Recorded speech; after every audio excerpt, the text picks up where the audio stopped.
Hello friends, ಎಲ್ಲರಿಗೂ ನಮಸ್ಕಾರ. ಇವತ್ತಿನ ಟಾಪ್ ಸುದ್ದಿಗಳಿಗೆ ಸ್ವಾಗತ. ಗೃಹಲಕ್ಷ್ಮಿ ಹಣ ಪಡೆಯಲು ಹೊಸ ನಿಯಮ, ಸರ್ಕಾರದ ಮಾಸ್ಟರ್ ಪ್ಲಾನ್. ನಾಳೆ ಬೆಳಗ್ಗೆ ಹಣ ಬಿಡುಗಡೆಯಾಗಲಿದೆ. ಇದರ ಬಗ್ಗೆ ಸಂಪೂರ್ಣ ಮಾಹಿತಿ. ಬಿಪಿಎಲ್ ಕಾರ್ಡ್ ಮತ್ತು ಎಪಿಎಲ್ ಕಾರ್ಡ್ ಕುರಿತು ಹೊಸ ಗುಡ್ ನ್ಯೂಸ್ ಬಂದಿದೆ. ಇದೇ ಅಷ್ಟೇ ಅಲ್ಲ, ಕರ್ನಾಟಕದಲ್ಲಿ ಅರ್ಹ ಫಲಾನುಭವಿಗಳಿಗೆ ಮುಂದುವರೆದ ಪಿಂಚಣಿ ಅಂದರೆ ಸಾಮಾಜಿಕ ಭದ್ರತಾ ಯೋಜನೆ ಸೌಲಭ್ಯ ಹಣ ವರ್ಗಾವಣೆಯ ಕುರಿತು ಹೊಸ ಅಪ್ಡೇಟ್ ಬಂದಿದೆ. ಜೊತೆಗೆ ಆಭರಣ ಪ್ರಿಯರಿಗೆ ಭರ್ಜರಿ ಗುಡ್ ನ್ಯೂಸ್, ಚಿನ್ನದ ದರದಲ್ಲಿ ಭಾರಿ ಇಳಿಕೆ. ಇವತ್ತಿನ ಟಾಪ್ ಸುದ್ದಿಗಳ ಕಂಪ್ಲೀಟ್ ಅಪ್ಡೇಟ್ ನೋಡೋಣ. ಹಾಗಾದ್ರೆ ಬನ್ನಿ ವೀಕ್ಷಕರೇ, ಮೊದಲನೆಯ ಒಂದು ಟಾಪ್ ಬ್ರೇಕಿಂಗ್ ಸುದ್ದಿ ಏನೆಂದು ನೋಡೋಣ. ಗೃಹಲಕ್ಷ್ಮಿ ಮತ್ತು ಅನ್ನಭಾಗ್ಯ ಯೋಜನೆಯ ಕುರಿತು ಫಲಾನುಭವಿಗಳು ಯಾವುದೇ ರೀತಿಯ ಗೊಂದಲಕ್ಕೀಡಾಗಬಾರದು. ಸದ್ಯಕ್ಕೆ ಈ ಯೋಜನೆಗಳು ಯಥಾಸ್ಥಿತಿಯಲ್ಲಿ ಮುಂದುವರಿಯುತ್ತದೆ ಎಂಬ ಮಾಹಿತಿ ತಿಳಿಸಲಾಗಿದೆ. ಇದೇ ಅಷ್ಟೇ ಅಲ್ಲ, ಬಿಪಿಎಲ್ ಮತ್ತು ಎಪಿಎಲ್ ಕಾರ್ಡ್ ಹೊಂದಿರುವ ಫಲಾನುಭವಿಗಳಿಗೆ ಅತ್ಯಂತ ಮುಖ್ಯವಾದ ಸೂಚನೆ ನೀಡಲಾಗಿದೆ.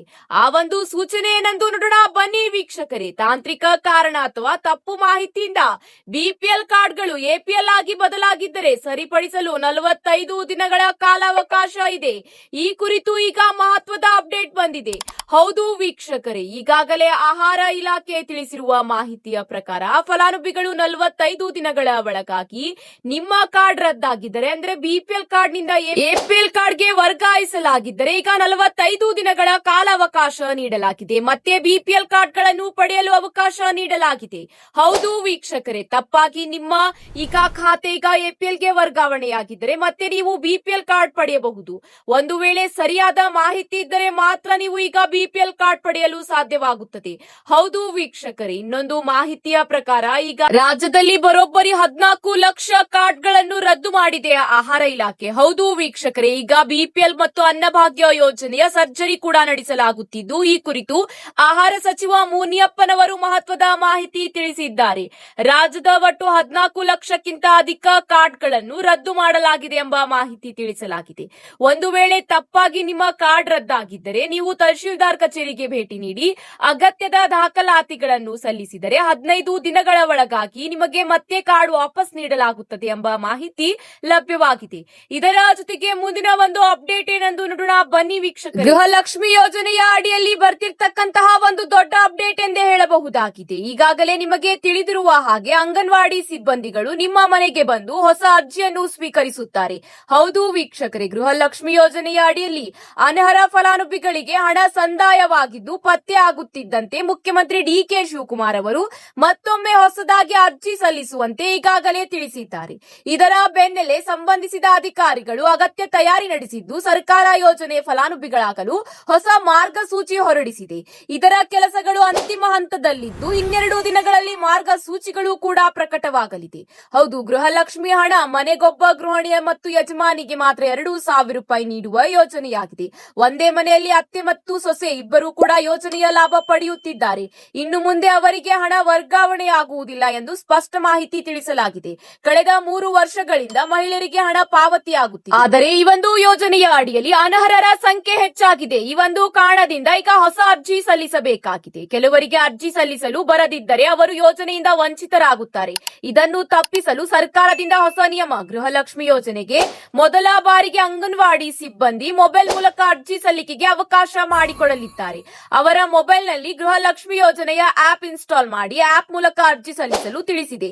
ಇದರೊಂದಿಗೆ ಅರ್ಹ ಫಲಾನುಭವಿಗಳ ಖಾತೆಗಳನ್ನು ಈಗ ಕ್ರಿಯೇಟ್ ಮಾಡಲಾಗುವುದು. ಅವರ ಅರ್ಹ ದಾಖಲಾತಿಗಳ ಮೂಲಕ ಗೃಹಿಣಿಯರು ಈ ಒಂದು ಯೋಜನೆಗೆ ಮತ್ತೆ ಮರು ನೋಂದಣಿಯಾಗುತ್ತಾರೆ. ಇದರಿಂದ ನಿಮ್ಮ ಖಾತೆಗೆ ಯಥಾಸ್ಥಿತಿಯಂತೆ ಮತ್ತೆ ಪ್ರತಿ ತಿಂಗಳು 2,000 ರೂಪಾಯಿ ವರ್ಗಾವಣೆಯಾಗುತ್ತದೆ ಎಂಬ ಮಾಹಿತಿ ಈಗ ತಿಳಿದು ಬಂದಿದೆ. ಇದೀಗ ಗೃಹಲಕ್ಷ್ಮಿ ಯೋಜನೆಯ ಹಣ ವರ್ಗಾವಣೆಯ ಕುರಿತು ಒಂದು ಮಹತ್ವದ ಮಾಹಿತಿ ಬಂದಿದೆ. ಗೃಹಲಕ್ಷ್ಮಿ ಯೋಜನೆಯ ಅಡಿಯಲ್ಲಿ ತಾಂತ್ರಿಕ ಕಾರಣಗಳಿಂದ ಅಥವಾ ಬ್ಯಾಂಕ್ ಖಾತೆ ಜೋಡಣೆ ಸಮಸ್ಯೆಯಿಂದ ಬಾಕಿ ಉಳಿದಿರುವ ಮಹಿಳೆಯರ ಖಾತೆಗಳಿಗೆ ಹಣವು ನಾಳೆಯಿಂದ ಜಮಾ ಆಗುವ ಕ್ರಮ ಕೈಗೊಳ್ಳಲಾಗಿದೆ ಎಂಬ ಮಾಹಿತಿ ತಿಳಿದು ಬಂದಿದೆ.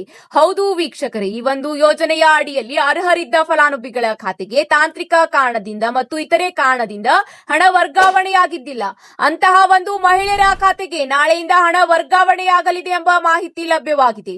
ಹೌದು ವೀಕ್ಷಕರೇ, ಕೆಲವು ಮಹಿಳೆಯರ ಖಾತೆಗೆ ಪೆಂಡಿಂಗ್ ಹಣ ವರ್ಗಾವಣೆಯಾಗಿಲ್ಲ. ಅಂತಹ ಮಹಿಳೆಯರ ಖಾತೆಗೆ 3 ತಿಂಗಳ ಹಣ ವರ್ಗಾವಣೆಯಾಗಲಿದೆ. ಅಂದರೆ 6,000ದಿಂದ 4,000 ರೂಪಾಯಿವರೆಗೆ ಮಹಿಳೆಯರ ಖಾತೆಗೆ ಹಣ ವರ್ಗಾವಣೆಯಾಗಲಿದೆ. ಆದರೆ ಅರ್ಹ ಮಹಿಳೆಯರಿಗೆ ಮಾತ್ರ ಈ ಒಂದು ಹಣ ಸಿಗಲಿದೆ. ಹಾಗೂ ಕೆಲವು ಮಹಿಳೆಯರಿಗೆ ಹಣ ಬಂದಿಲ್ಲ ಅಂದರೆ ಹೊಸದಾಗಿ ಅರ್ಜಿ ಸಲ್ಲಿಸಿದ ನಂತರವೇ ಹಣ ಬರುತ್ತದೆ ಎಂಬ ಮಾಹಿತಿಗಳು ಕೂಡ ತಿಳಿದು ಬಂದಿದೆ. ನಾಳೆಯಿಂದ ಹಣ ವರ್ಗಾವಣೆಯಾಗಲಿದೆ. ಇದರ ಜೊತೆಗೆ ಮುಂದಿನ ಒಂದು ಅಪ್ಡೇಟ್ ಏನಂತ ನೋಡೋಣ ಬನ್ನಿ ಸ್ನೇಹಿತರೆ.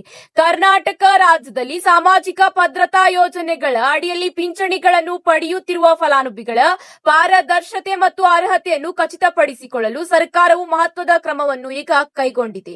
ರಾಜ್ಯದಲ್ಲಿ ಪ್ರಸ್ತುತ 83 ಲಕ್ಷಕ್ಕಿಂತ ಅಧಿಕ ಫಲಾನುಭವಿಗಳು ಸಾಮಾಜಿಕ ಭದ್ರತಾ ಯೋಜನೆಗಳ ಅಡಿಯಲ್ಲಿ ಪಿಂಚಣಿ ಪಡೆಯುತ್ತಿದ್ದಾರೆ. ಅಂದರೆ ವಿಧವಾ ವೇತನ ಸೇರಿದಂತೆ ವೃದ್ಧಾಪ್ಯ ಮತ್ತು ಅಂಗವಿಕಲ ವೇತನ ಸೇರಿದಂತೆ 9 ರೀತಿಯ ಈ ಒಂದು ಪಿಂಚಣಿ ಪಡೆಯುತ್ತಿದ್ದಾರೆ. ಈ ಒಂದು ಪೈಕಿ 23 ಲಕ್ಷ ಫಲಾನುಭವಿಗಳನ್ನು ಅನರ್ಹರೆಂದು ರಾಜ್ಯ ಸರ್ಕಾರ ಘೋಷಣೆ ಮಾಡಿದೆ. ಇದೇ ಅಷ್ಟೇ ಅಲ್ಲ, ಈಗ ಫಲಾನುಭವಿಗಳಿಗೆ ಒಂದು ಮಹತ್ವದ ಮಾಹಿತಿ ಕೂಡ ತಿಳಿಸಲಾಗಿದೆ. ಹೌದು, ದಾಖಲೆಗಳ ಕೊರತೆಯಿಂದ ಪಿಂಚಣಿ ಸ್ಥಗಿತಗೊಂಡಿರುವ 16,42,303 ಫಲಾನುಭವಿಗಳಿಗೆ ಕಂದಾಯ ಇಲಾಖೆಯು ಸೂಕ್ತ ತಿಳುವಳಿಕೆಯ ಪತ್ರವನ್ನು ನೀಡಲು ಆದೇಶಿಸಿದೆ. ಸಂಬಂಧಪಟ್ಟ ತಹಶೀಲ್ದಾರ್ ಮೂಲಕ ಇವರಿಗೆ ನೋಟಿಸ್ ನೀಡಿ ತಮ್ಮ ಅರ್ಹತಾ ದಾಖಲಾತಿಗಳನ್ನು ಸಲ್ಲಿಸಲು 30 ದಿನಗಳ ಕಾಲಾವಕಾಶ ಕಲ್ಪಿಸಿಕೊಡಲಾಗಿದೆ. ನಿಗದಿತ ಅವಧಿಯಲ್ಲಿ ಫಲಾನುಭವಿಗಳು ಸಲ್ಲಿಸುವ ದಾಖಲಾತಿಗಳನ್ನು ಪರಿಶೀಲಿಸಿದ ನಂತರ ನಿಜವಾಗಿಯೂ ಅರ್ಹರಾಗಿದ್ದಲ್ಲಿ ಅಂತವರ ಪಿಂಚಣಿ ಸೌಲಭ್ಯವನ್ನು ತಕ್ಷಣವೇ ಮುಂದುವರಿಸಲು ಅಗತ್ಯದ ಕ್ರಮ ಕೈಗೊಳ್ಳಲಾಗುವಂತೆ ರಾಜ್ಯದ ಎಲ್ಲ ಅಧಿಕಾರಿಗಳಿಗೆ ಹಾಗೂ ತಹಶೀಲ್ದಾರ್ಗಳಿಗೆ ಇಲಾಖೆಯು ಕಂದಾಯ ಇಲಾಖೆ ಕಟ್ಟುನಿಟ್ಟಿನ ನಿರ್ದೇಶನ ನೀಡಿದೆ. ಸರ್ಕಾರದ ಈ ಕ್ರಮವು ಅರ್ಹ ಬಡ ಮತ್ತು ಅಗತ್ಯವಿರುವ ಜನರಿಗೆ ಸಾಮಾಜಿಕ ಭದ್ರತೆಯ ಪ್ರಯೋಜನವನ್ನು ತಲುಪಿಸುವುದು ಮತ್ತು ಯೋಜನೆಯ ದುರುಪಯೋಗವನ್ನು ಸಂಪೂರ್ಣವಾಗಿ ತಡೆಯುವ ಉದ್ದೇಶವನ್ನು ಹೊಂದಿದೆ ಎಂಬ ಮಾಹಿತಿಯನ್ನು ಕಂದಾಯ ಇಲಾಖೆ ಪ್ರಕಟಣೆಯ ಮೂಲಕ ತಿಳಿಸಿದೆ. ಹೌದು ವೀಕ್ಷಕರೇ, ಈ ಒಂದು ಎಲ್ಲ ಅನರ್ಹರನ್ನು ತೆಗೆದುಹಾಕುವ ನಿಟ್ಟಿನಲ್ಲಿ ಸರಿಯಾಗಿ 3 ತಿಂಗಳಿಂದ ಅರ್ಹ ಫಲಾನುಭವಿಗಳ ಖಾತೆಗೆ ಪಿಂಚಣಿ ಮೊತ್ತ ವರ್ಗಾವಣೆಯಾಗಿಲ್ಲ. 30 ದಿನಗಳ ಒಳಗೆ ನೀವು ಅರ್ಹತಾ ಮಾನದಂಡಗಳನ್ನು ಪಾಲಿಸಿದರೆ ನಿಮ್ಮ ಖಾತೆಗೆ ಮತ್ತೆ ಪಿಂಚಣಿ ಹಣ ವರ್ಗಾವಣೆಯಾಗುತ್ತದೆ ಎಂಬ ಮಾಹಿತಿ ಕಂದಾಯ ಇಲಾಖೆ ತಿಳಿಸಿದೆ. ಇದರ ಜೊತೆಗೆ ಮುಂದಿನ ಒಂದು ಅಪ್ಡೇಟ್ ಏನಂದು ನೋಡೋಣ ಬನ್ನಿ ವೀಕ್ಷಕರೇ. ಆಭರಣ ಪ್ರಿಯರಿಗೆ ಭರ್ಜರಿ ಗುಡ್ ನ್ಯೂಸ್ ಎಂದೇ ಹೇಳಬಹುದು. ಚಿನ್ನದ ದರ ಭಾರಿ ಇಳಿಕೆಯಾಗಿದೆ. ಸತತ ಬೆಲೆ ಏರಿಕೆಯಿಂದ ಕಂಗೆಟ್ಟಿದ್ದ ಬಂಗಾರ ಪ್ರಿಯರಿಗೆ ಕೊನೆಗೂ ಈಗ ಸಿಹಿ ಸುದ್ದಿ ಸಿಕ್ಕಿದೆ. ಜಾಗತಿಕ ಮಟ್ಟದಲ್ಲಿ ಇರಾನ್ ಮತ್ತು ಇಸ್ರೇಲ್ ಯುದ್ಧದ ಕಾರ್ಮೋಡ್ಗಳನ್ನು ತಿಳಿಯಾಗುತ್ತಿದ್ದಂತೆಯೇ ದೇಶೀಯ ಮಾರುಕಟ್ಟೆಯಲ್ಲಿ ಚಿನ್ನ ಮತ್ತು ಬೆಳ್ಳಿಯ ದರ ಭಾರಿ ಇಳಿಕೆಯತ್ತ ಮುಖ ಮಾಡಿದೆ. ಕಳೆದ ಕೆಲವು ಒಂದು ವಾರದಲ್ಲಿ 10 ಗ್ರಾಂ ಚಿನ್ನದ ಬೆಲೆಯಲ್ಲಿ ಬರೋಬ್ಬರಿ 5,000 ರೂಪಾಯಿವರೆಗೆ ಕುಸಿತ ಕಂಡು ಬಂದಿದೆ. ಹೌದು ವೀಕ್ಷಕರೇ, ಹಾಗಾದರೆ ಇಂದು ಬೆಂಗಳೂರಿನಲ್ಲಿ ಚಿನ್ನ ಮತ್ತು ಬೆಳ್ಳಿ ದರದ ಸಂಪೂರ್ಣವಾದ ಮಾಹಿತಿ ನೋಡೋಣ ಬನ್ನಿ ವೀಕ್ಷಕರೇ. ಇಂದು 24 ಕ್ಯಾರೆಟ್ 1 ಗ್ರಾಂ ಚಿನ್ನದ ಬೆಲೆ 14,013 ರೂಪಾಯಿ ಆಗಿದೆ. ಇದೇ ಅಷ್ಟೇ ಅಲ್ಲ, 22 ಕ್ಯಾರೆಟ್ ಚಿನ್ನದ ಬೆಲೆ 1 ಗ್ರಾಂಗೆ 12,846 ರೂಪಾಯಿ ಆಗಿದೆ. ಬೆಳ್ಳಿ ದರದಲ್ಲೂ ಭಾರಿ ಕುಸಿತ ಕಂಡು ಬಂದಿದೆ. ಹೌದು ವೀಕ್ಷಕರೇ, ಹಾಗಾದರೆ ಇಂದು ಬೆಳ್ಳಿಯ ದರ 10,000 ರೂಪಾಯಿವರೆಗೆ ಇಳಿಕೆಯಾಗಿದೆ. ಹೌದು ವೀಕ್ಷಕರೇ, ಬಂಗಾರದ ಹಾದಿಯಲ್ಲಿ ಸಾಗಿರುವ ಬೆಳ್ಳಿ ದರದಲ್ಲೂ ಇಳಿಕೆಯ ನಾಗಲೋಟ ಮುಂದುವರೆದಿದೆ. ಹೌದು ವೀಕ್ಷಕರೇ, ಹಿಂದೆ ಒಂದು ದಿನಕ್ಕೆ 10,000 ರೂಪಾಯಿ ಬೆಳ್ಳಿ ಬೆಲೆ ಕುಸಿತವಾಗಿ 1 ಕೆಜಿ ಬೆಳ್ಳಿಯ ಬೆಲೆ ಬೆಂಗಳೂರಿನಲ್ಲಿ 2,35,000 ರೂಪಾಯಿ ದಾಖಲಾತಿಯಾಗಿದೆ. ಜಾಗತಿಕ ಮಾರುಕಟ್ಟೆಯ ಬೆಳವಣಿಗೆಗಳು ಮತ್ತು ಯುದ್ಧದ ಭೀತಿ ಕಡಿಮೆಯಾಗಿರುವುದು ಹಳದಿ ಲೋಹದ ಮೇಲಿನ ಹೂಡಿಕೆಯ ಒತ್ತಡವನ್ನು ಕಡಿಮೆ ಮಾಡಿದೆ. ಇದರಿಂದಾಗಿ ಮುಂಬರುವ ದಿನಗಳಲ್ಲಿ ಬೆಲೆ ಮತ್ತಷ್ಟು ಸ್ಥಿರಗೊಳ್ಳುವ ಸಾಧ್ಯತೆ ಇದೆ ಎಂದು ಮಾರುಕಟ್ಟೆಯ ತಜ್ಞರು ಅಂದಾಜಿಸುತ್ತಿದ್ದಾರೆ. ಆಭರಣ ಖರೀದಿಸಲು ಪ್ಲಾನ್ ಮಾಡುತ್ತಿರುವವರಿಗೆ ಇದು ಸೂಕ್ತ ಸಮಯ ಹೇಳಬಹುದಾಗಿದೆ. ಇದೇ ಅಷ್ಟೇ ಅಲ್ಲ, ವಿವಿಧ ನಗರಗಳಲ್ಲಿ ಇಂದು ಚಿನ್ನ ಮತ್ತು ಬೆಳ್ಳಿ ದರ ಎಷ್ಟಿದೆ ಎಂಬ ಸಂಪೂರ್ಣವಾದ ಮಾಹಿತಿ ನೋಡೋಣ ಬನ್ನಿ ವೀಕ್ಷಕರೇ. ಬೆಂಗಳೂರಿನಲ್ಲಿ 24 ಕ್ಯಾರೆಟ್ ಚಿನ್ನದ ದರ 10 ಗ್ರಾಂಗೆ ಇಂದು 1,40,890 ರೂಪಾಯಿ ಇದ್ದರೆ, ನವದೆಹಲಿಯಲ್ಲಿ 24 ಕ್ಯಾರೆಟ್ ಚಿನ್ನದ ದರ 10 ಗ್ರಾಂಗೆ 1,40,540 ರೂಪಾಯಿ ದಾಖಲಾತಿಯಾಗಿದೆ. ಇದೇ ರೀತಿ ಕೋಲ್ಕತ್ತಾದಲ್ಲಿ 1,40,590 ರೂಪಾಯಿ ದಾಖಲಾತಿಯಾಗಿದ್ದರೆ, ಚೆನ್ನೈನಲ್ಲಿ 1,41,190 ರೂಪಾಯಿ ದಾಖಲಾತಿಯಾಗಿದೆ. ಇದೇ ರೀತಿ ಬೆಳ್ಳಿಯ ದರ ವಿವಿಧ ನಗರಗಳಲ್ಲಿ 1 ಕೆಜಿಗೆ ಎಷ್ಟಿದೆ ಎಂಬ ಮಾಹಿತಿ ನೋಡೋಣ ಬನ್ನಿ ಸ್ನೇಹಿತರೆ.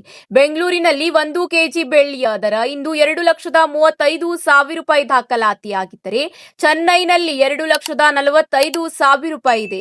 ಮುಂಬೈನಲ್ಲಿ 2,35,000 ರೂಪಾಯಿ ಬೆಳ್ಳಿಯ ದರ ದಾಖಲಾತಿಯಾಗಿದೆ.